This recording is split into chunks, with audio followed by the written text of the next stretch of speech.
برطانیہ میں ہر گزرتی شب کے ساتھ کم از کم درجہ حرارت کا ریکارڈ ٹوٹ رہا ہے۔ لندن سے میڈیا رپورٹ کے مطابق مارہم نورفولک میں کل رات درجہ حرارت -12.5 تک جا پہنچا۔ سردیوں کے سبب بچوں کی کرسمس کی چھٹیاں طویل ہو گئیں۔ میڈیا رپورٹ کے مطابق برفباری کے سبب سینکڑوں اسکول دوسرے روز بھی نہ کھل سکے، جبکہ روڈ، ریل اور جہازوں سے بھی سفر کرنے والے مسافروں کو پریشانی کا سامنا کرنا پڑا۔ میڈیا رپورٹ کے مطابق پیر کو کار بریک ڈاؤن پر مدد طلب کرنے والوں کی شرح 40% زائد تھی۔ شمالی اسکاٹ لینڈ میں برفباری ہوئی اور ٹرین سروسز شام تک معمول پر آنے کا امکان نہیں۔ میڈیا رپورٹ کے مطابق London Holland euro star services میں بھی خلل پڑا ہے۔ ٹرینیں برسن سے آگے نہیں جا رہیں۔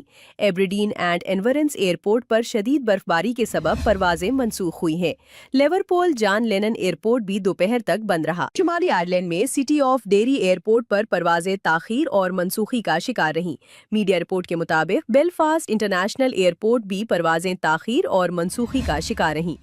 ملک بھر میں شدید سرد موسم اور برفباری کے باعث 500 سے زائد اسکول بند ہے۔ رپورٹ کے مطابق یورپ میں بھی شدید سردی ہے اور ایمسٹرڈیم کے شپول ایئرپورٹ پر تقریباً 400 پروازیں منسوخ ہوئی ہے۔